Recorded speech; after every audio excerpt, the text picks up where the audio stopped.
If you like our short stories, please like, comment and subscribe for more. The world ended in silence. No final screams, no triumphant battle cry. Just the wind howling over the shattered walls of Winterfell as the dead swarmed its courtyards. Jon Snow's sword clashed against an unrelenting tide of corpses, the steel of Longclaw singing through the air, but he was already too late. He saw it happen. Arya had leapt. The dagger had been in her hands.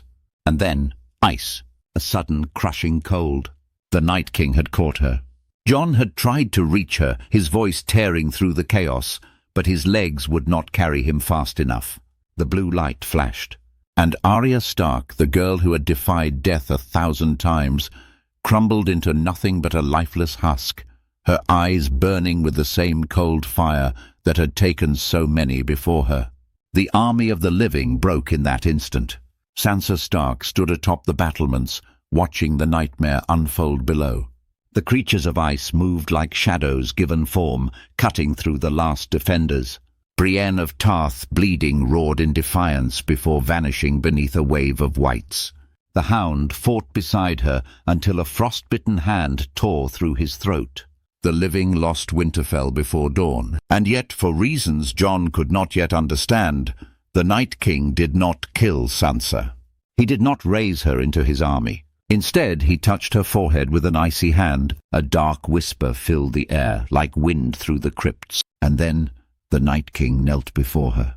The undead followed. One by one, the fallen bent their heads in reverence.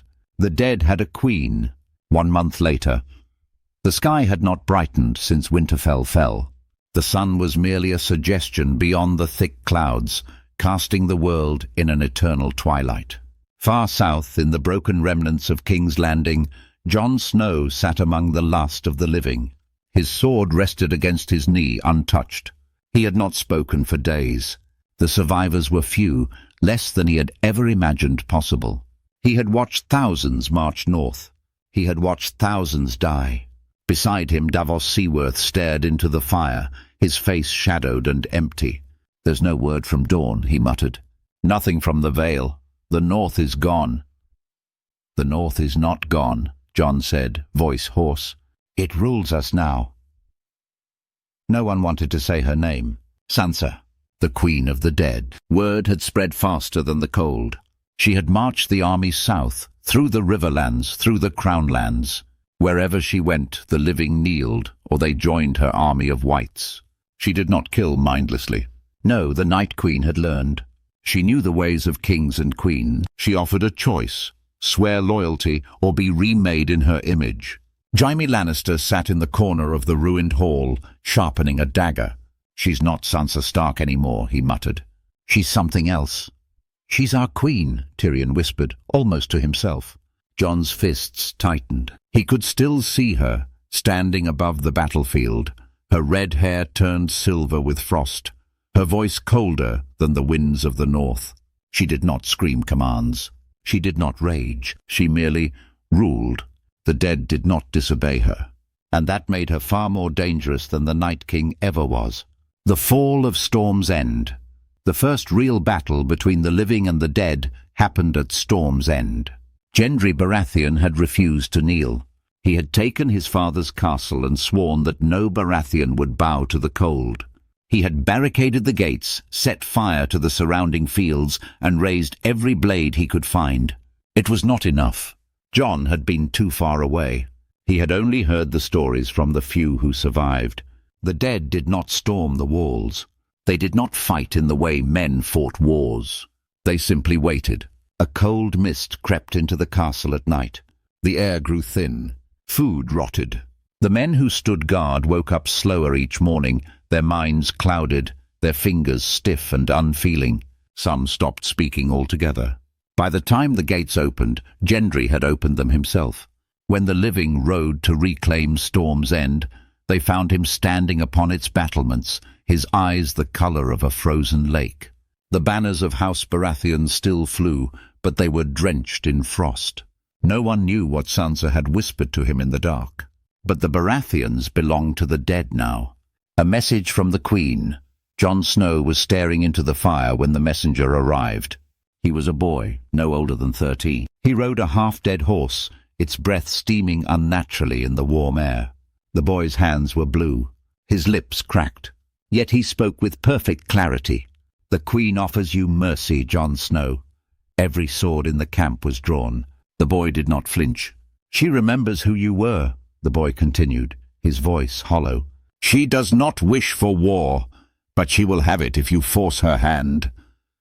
Jon rose slowly to his feet, staring at the child before him. He could feel the cold radiating from him, from his skin, from his breath. "You were alive once," Jon murmured. "We are all alive," the boy whispered. Jon gripped the hilt of his sword. "Tell her I'll see her in hell." The boy tilted his head. "Hell is already here." Then he turned his horse and rode back toward the horizon, disappearing into the mist. The last hope of the living. "We can't beat her," Jaime Lannister said bluntly. "We could barely beat the Night King, and he was a mindless butcher. Sansa is a queen." "She's a Stark," Tyrion muttered. "She knows how to rule." Davos shook his head. "We have to find another way." Jon exhaled slowly. "There is another way." Silence fell over them. They all knew what he meant. The children of the forest. The last ones who had fought against the dead. The only ones who might still hold magic strong enough to undo what had been done. "Bran knew," Jon whispered. "Bran always knew something like this could happen. He saw it." "Then where is he?" Tyrion asked. Jon tightened his jaw. "Hiding, or worse." Davos exhaled. "If he's still out there, we need to find him." Jaime tossed his dagger aside. "Then let's move quickly, because if Sansa gets to him first, we're all dead." The road to the Vale was long and filled with ghosts. Jon Snow rode ahead of the others, his cloak billowing in the freezing wind, his fingers numb around the reins. The others followed in grim silence. Arya, her face unreadable beneath her hood. Jaime Lannister, gripping his sword as if ready to fight even the air itself. Davos, weary but determined. They had one destination, the Eyrie. Bran Stark was still alive. Jon had to believe that. If there was any hope left in the world, it lay with the last Green Seer, the one who had seen everything before it happened. If he had a plan, they needed to know it now, because Sansa was coming. The Night Queen's march. The dead did not rush. They did not tire. They simply moved. From Winterfell, the Night Queen's army had grown, swallowing the riverlands like an endless storm of ice. The Tullys had resisted at River Run. They lasted 2 days. The banners of House Tully still hung from the towers, but beneath them the gates stood open, and the halls were filled with silence. Sansa did not burn her enemies. She did not butcher them. She took them. Those who knelt were granted the cold gift, life after death, an eternity of service to the Queen of Ice. Those who refused were left untouched, frozen in place where they stood, statues of frost-covered flesh, locked in an eternal moment of defiance. She had not touched King's Landing yet. Not because she could not, because she did not need to. Westeros was already hers, and soon her brother would see reason. The ghosts of the Eyrie. The air was thinner in the mountains. The climb to the Eyrie was brutal, the path treacherous, but Jon and his companions pressed forward. The bloody gate stood open. They moved cautiously, stepping past the corpses of men who had once sworn to defend the Vale. Their bodies were untouched, no sword wounds, no arrows. They had simply stopped. Their eyes were open, frost-rimed, staring into nothing. "They never even fought back," Davos murmured. "They were already dead before the army arrived," Jaime said grimly. Jon didn't answer. He stepped past them and pushed forward into the castle itself. Bran was waiting. The throne of the Eyrie had been moved to the center of the great hall, and Bran sat upon it as if he had been there for centuries. His expression was unreadable, his hands folded in his lap. His eyes, pale and distant, seemed to look past them and into some unseen future. Jon stepped forward. "Bran, you took your time," Bran said. Arya narrowed her eyes. "You knew we were coming." "I know everything." Jon's jaw tightened. "Then tell us what to do." Bran exhaled slowly. "You don't stop her. You replace her." Silence. Jon felt his heart tighten. "What are you saying?" Bran's voice was hollow. There must always be a ruler of the dead. Davos swore under his breath.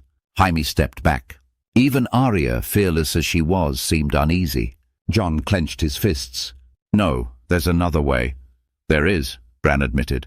But it is far worse. Jon exhaled sharply. What is it? Bran finally looked at him. You must find the children of the forest. The last of the old world. Beyond the wall, the world was colder than ever. The dead had marched south, leaving the haunted forests empty and silent, but the children remained. The last ones. Jon and his companions made the journey north, past the ruins of Eastwatch, past the frozen remnants of the Free Folk's last stand. The wall was gone. The land stretched endlessly before them, grey and white and lifeless. And yet they were being watched. They found the cave 3 days later, hidden beneath the roots of an ancient weirwood tree. Jon hesitated before stepping inside. The air was thick with something unseen, something old. Then a voice echoed in the dark. You have come seeking death. Jon turned sharply. A small figure emerged from the shadows, clad in armor of bark and bone, eyes glowing like embers in the dim light. A child of the forest. We came seeking answers, Jon said. There are no answers, only consequences. Arya stepped forward. Tell us how to kill the Night Queen. The child tilted its head. To kill the queen, you must break the bond that binds her. The magic that made her must be unmade. Jaime scowled. And how do we do that? The child's gaze darkened. You must return to Winterfell. Jon felt his breath hitch. The place where it all began. The place where Sansa had died and been reborn. Arya's voice was quiet. And what do we do there? The child's eyes burned. You must kill her where she was made. Jon clenched his jaw. And if we fail? The child did not blink. Then you will serve her forever. The final march. Jon, Arya, Jaime and Davos rode south again, faster than before, their path clear. They had no choice, no other plan. No hope beyond the desperate final battle that awaited them at Winterfell. The Night Queen already knew they were coming. She was waiting, and she would not be alone. The wind howled through the ruins of Winterfell. Snow and ice had swallowed the castle whole, encasing its towers in thick layers of frost. The Stark banners still hung from the walls, but they were stiff with ice, frozen relics of a time when the North had belonged to the living. Jon Snow stood at the gates, his sword heavy in his hands. Behind him, Arya, Jaime and Davos waited in silence, their breath misting in the freezing air. This was it. There would be no second chances, no escape. They had returned to Winterfell to end the reign of the Night Queen, or they would never leave at all. The dead await. The courtyard was empty. No wights, no battle cries, just silence. Jon's grip tightened on his sword. The dead did not need to guard the castle. They were already here, waiting, watching. And then she stepped forward. Sansa. She stood atop the grand staircase, her gown flowing like mist, her red hair now streaked with silver frost. The crown upon her head was carved from blackened ice, glistening in the dim light. Her skin, once warm, was pale as snow. But it was her eyes that unnerved Jon the most. They were still hers. Not empty like the Night King's had been, not lifeless like the Whites. Sansa Stark was still inside, and that was what made her dangerous. She smiled. You came home, Jon. His heart ached at the sound of her voice, familiar yet twisted by the cold. I came to end this, he said. Sansa tilted her head. There is nothing to end. This is how it was always meant to be. The living are weak. They betray. They suffer. They hunger. I have freed them from all of it. Jaime stepped forward, sword raised. You turned them into monsters. She didn't even glance at him. And what were they before? Kings who slaughtered their own people? Lords who starved the poor? What did they ever do with their lives that was so precious? Jaime opened his mouth to answer, but he hesitated, because deep down he knew she was right. Davos, however, had no such doubt. You're no queen. You're just another corpse, walking and talking like it still matters. Sansa's gaze turned cold. And yet, I'm the one who won. The battle for Winterfell. The doors of the great hall groaned open. The dead poured out. They came in silence, moving with the slow, inevitable march of the damned. Their eyes glowed blue, their bodies frozen husks of the warriors they had once been. And at the front of them all, Gendry. Arya's breath caught in her throat. His face was still his, but his expression was blank, empty of all warmth. He drew his hammer, the same one he had once used to fight for the living. Now he would use it against them. Jon barely had time to react before the Whites charged. The courtyard erupted into chaos. Jaime Lannister fought like a man possessed, his golden hand glinting as he cut through the dead. Davos stayed close to the stairs, slashing and ducking, his blade never missing a beat. Jon met Gendry's hammer with his sword. The impact sent a shockwave through his arms, but he didn't falter. "Gendry!" he shouted, trying to break through the cold. But Gendry did not answer. Jon barely dodged the next strike. Arya moved like a shadow, slipping through the battle with lethal precision. She reached the steps, her eyes locked on Sansa. She had once sworn to protect her sister. Now she had no choice but to kill her. The choice. Arya reached Sansa first. Her dagger gleamed in the dim light, Valyrian steel ready to pierce through ice and magic alike. But Sansa did not flinch. She only watched, calm, almost serene, as Arya lunged forward. And then Sansa caught her wrist. Arya gasped as an unbearable cold sank into her skin.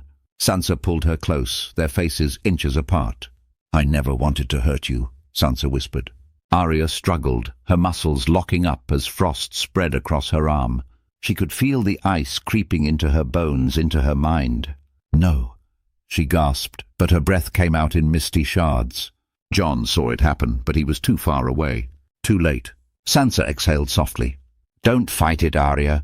You'll understand soon." And then Arya Stark froze. Her body went rigid. Her eyes flickered from brown to icy blue. Jon's heart shattered. "Arya, no!" Sansa stepped back, letting Arya stand on her own. Arya turned slowly toward him, her dagger still clutched in her frozen fingers. But she wasn't Arya anymore. Jon felt everything inside him break. He had lost her. He had lost everything. And then something inside him snapped. He turned toward Bran, who had been watching from the shadows. His voice was raw. "Tell me what to do." Bran's face was unreadable. "You already know." Jon looked down at his sword. Valyrian steel, fire and blood. The only way to end it. He gritted his teeth. Then he ran Sansa through. The end of the night. The blade plunged deep into her chest. Sansa's eyes widened, not in pain but in understanding. She exhaled sharply, her breath a plume of frost. And then, for the first time in what felt like eternity, she smiled. The ice cracked. Winterfell shook. The dead let out a soundless scream as their bodies shattered into dust. The frost in the air broke apart, melting into nothing. The sky above, grey and endless for so long, split open, revealing the first hint of dawn. Sansa's fingers trembled against Jon's chestplate. "You always had to be the hero," she whispered. Jon could barely breathe. "I'm sorry." Her gaze softened. "So am I." She closed her eyes. And then she was gone. The Night Queen fell. And with her, the long night ended. Epilogue. The sun rose over Winterfell for the first time in what felt like centuries. The snow had begun to melt. The walls stood broken, but the castle, the north itself, still remained. Jon stood on the battlements, watching as the last wisps of frost faded into the wind. Arya was gone. Davos and Jaime had survived, but barely. Bran had vanished, leaving nothing but his empty chair behind. And Sansa Stark was no more. Jon closed his eyes. The war was over, but the scars it left behind would never heal.